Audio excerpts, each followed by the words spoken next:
workshop. We're starting to strip it down. All the interior is out, the doors are off, all the simple stuff is out.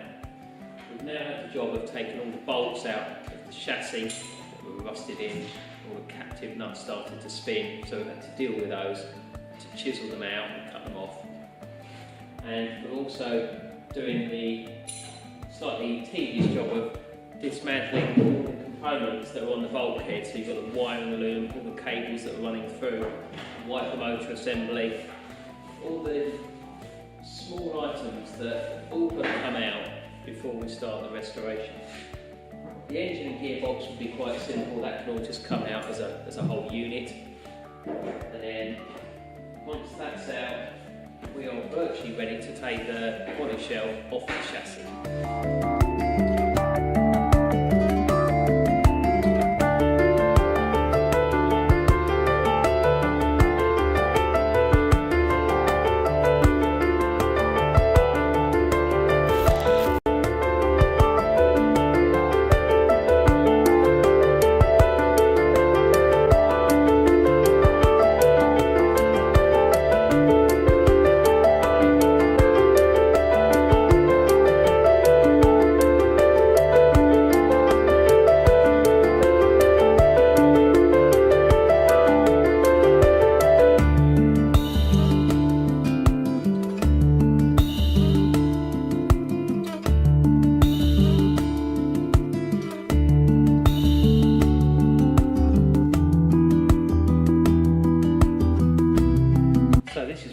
At the moment with Bertie's chassis rebuild.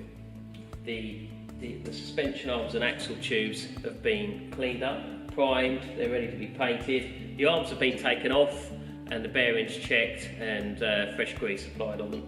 Got new genuine Citroen brake pipes to put in, new shock absorbers that are ready to go in as well, and then we've got things like the brake pipe brackets just been cleaned up and painted, that's ready to go on as well. So we've got all these new lovely pieces ready to go on. These are what holds the spring boxes onto the chassis. They weren't too bad actually, considering the age of the car, but we thought as they're remanufactured and can get good quality replacements that we replace those. We're using the original tie rods, which are actually in pretty good condition.